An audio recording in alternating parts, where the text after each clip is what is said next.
അങ്ങനെ ഞങ്ങൾ ഫ്രണ്ട്സ് എല്ലാവരും കൂടി സ്കോട്ട്ലാൻഡിലോട്ടൊരു യാത്ര പോവാണ് കേട്ടോ. ന്യൂബറിയിൽ നിന്ന് കാറ് റെൻറ്റിനെടുത്തിട്ടാണ് നമ്മൾ പോകുന്നത്. പോകുന്ന വഴിയിലെല്ലാം നമുക്ക് ചെറിയ ചെറിയ കുന്നും മലകളൊക്കെ നമ്മൾ നാട്ടിലൂടെ പോകുന്ന വഴികളിലൂടെ പോകുന്ന പോലെ തോന്നും. മേബിളേച്ച് നമുക്ക് ഏത്തക്കാബോളി കൊണ്ടുവന്നിട്ടുണ്ടായിരുന്നു. പിന്നെ നമ്മൾ ജ്യൂസൊക്കെ കുടിച്ചു. ഇവിടെ എഡിൻബർഗിന് തൊട്ട് മുന്നേ ആയിട്ട് നമ്മൾ ഒരു കോഫി ഷോപ്പിൽ ഇറങ്ങി. അവിടെ നമ്മൾ കോഫി കുടിക്കാനായിട്ട് പോയി കേട്ടോ.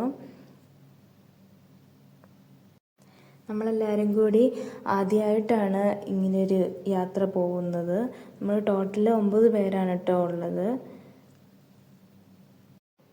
മോനൂട്ടും കൂടെ ഉള്ളത് കൊണ്ട് ചക്കര വളരെ ഹാപ്പി ആയിരുന്നു കേട്ടോ. പിന്നെ എനിക്ക് എൻ്റെ ചേച്ചിയും കൂടെ ഉണ്ടായിരുന്നതുകൊണ്ട് ഞാനും ഹാപ്പി ആയിരുന്നു. അങ്ങനെ ഞങ്ങളെല്ലാവരും കൂടി കോഫി ഷോപ്പിൻ്റെ ഫ്രണ്ടിൽ നിന്ന് കുറച്ച് ഫോട്ടോസും വീഡിയോസൊക്കെ എടുത്തു. വീണ്ടും യാത്ര തുടങ്ങി. അത് കഴിഞ്ഞിട്ട് നമ്മളൊരു മെഗ്ഡി ഷോപ്പിൽ കയറി. ഇത് എഡിൻബർഗിന് തൊട്ട് മുന്നേ ആണ് കേട്ടോ. വളരെ ഭംഗിയുള്ളൊരു മെഗ്ഡിയാണ് കേട്ടോ ഈ കാണുന്നത്. നമുക്കിതിൻ്റെ ഉള്ളിലോട്ട് കയറി കഴിഞ്ഞിട്ടുണ്ടെങ്കിൽ ധാരാളം കിഡ്സിൻ്റെ സ്വീറ്റ്സും പിന്നെ ഐസ്ക്രീംസും ഒക്കെയുള്ള നിറയെ എല്ലാ സൗകര്യങ്ങളും ഉള്ളൊരു മെഗ്ഡിയാണിത്. നമ്മളിവിടെ നിന്ന് ആവശ്യമുള്ള ഫുഡ് നമ്മൾ ചൂസ് ചെയ്യുകയാണ് ചെയ്തത്. അപ്പം ഓരോരുത്തർക്ക് ഇഷ്ടമുള്ളത് നമ്മൾ ബോർഡിൽ നോക്കി സെലക്ട് ചെയ്യണം. അതിനുശേഷം നമ്മൾ ഫുഡൊക്കെ അവിടെ ഇരുന്ന് കഴിച്ചു. പിന്നെ നമ്മൾ ഈ മെഗ്ഡിയുടെ ബാക്ക് സൈഡിലാണ് നല്ല വ്യൂ ആണ്. ഒരു ചെറിയൊരു കുളവും ഇരിക്കാനെൻ്റെ ബാക്ക് സൈഡിൽ ഔട്ട് സൈഡിൽ ഇരിക്കാനുള്ള സൗകര്യങ്ങളും എല്ലാം അവിടെ അറേഞ്ച് ചെയ്തിട്ടുണ്ട്. നമുക്ക് സ്കോട്ട്ലാൻഡിലോട്ട് പോകുന്ന വഴികളിലെല്ലാം നിറയെ ഫാം പശുക്കളുടെയും ആടുകളുടെയൊക്കെ ചെമ്മരിയാടിൻ്റെയൊക്കെ ഫാം ഹൗസുകളാണ് ധാരാളമായിട്ടുള്ളത്. പിന്നെ ഒരുപാട് കൃഷിയും കാര്യങ്ങളൊക്കെ നമുക്ക് ഈ ലണ്ടനിൽ നിന്ന് സ്കോട്ട്ലാൻഡിലോട്ട് പോകുന്ന വഴികളിലൊക്കെ കാണാം.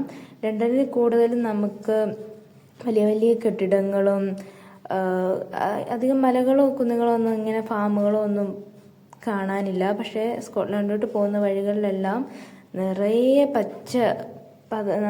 നമ്മുടെ നാട്ടിൻപുറങ്ങളിലെ വഴികളിലൂടെ പോകുമ്പോൾ കിട്ടുന്ന ഒരു ഫീലുണ്ടല്ലോ, അതുപോലെ കുന്നും മലകളൊക്കെ ആയിട്ട് വളരെ ഭംഗിയായിരുന്നു. പിന്നെ ഇവിടുത്തെ ഒരു പ്രത്യേകത ഈ കാണുന്ന ഒരു നിരയിലെ വീടുകളെല്ലാം ഒരുപോലെ ആയിരിക്കും കേട്ടോ. അത് ലണ്ടനിലെ ഒരു പ്രത്യേകതയാണെന്ന് തോന്നുന്നു. ഇപ്പോൾ ഒരു മോഡലിലുള്ള വീടാണെങ്കിൽ ആ മോഡലിലുള്ള വീടായിരിക്കും ആ ഏരിയ ഫുള്ള്. എന്ത് കളർ പെയിൻ്റാണോ ഉണ്ടാവുക ആ കളറ് മൊത്തത്തിലും ആ ഒരു പെയിൻറ് കളറായിരിക്കും അവരോട് ഫുള്ള് ചൂസ് ചെയ്യുക. നമ്മൾ ടോട്ടൽ 3 ദിവസമാണ് സ്കോട്ട്ലാൻഡിലോട്ടുള്ള യാത്ര ഉദ്ദേശിച്ചത്. പക്ഷേ എങ്കിൽ നമ്മൾ കാറ് ചൂസ് ചെയ്തത് കൊണ്ട് തന്നെ 2 ഡേയ്സ് അങ്ങോട്ടും ഇങ്ങോട്ടും കൂടി 2 ഡേയ്സ് ഈ കാറിൽ തന്നെ ഇരുന്ന് പുറമേ ഉള്ള കാഴ്ചകളൊക്കെ കാണണം.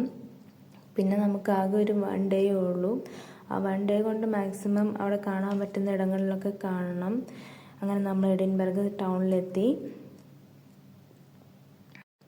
ഇവിടെ നമ്മൾ ലണ്ടനിൽ കാണാത്ത റോഡിൻ്റെ നടുവിലൂടെയൊക്കെ ഉള്ള ട്രെയിനൊക്കെ സൗകര്യങ്ങളൊക്കെ ഉണ്ട് കേട്ടോ. പിന്നെ നമ്മൾ അവിടെ KFCയിൽ കയറി ഫുഡൊക്കെ വാങ്ങി കഴിച്ചു.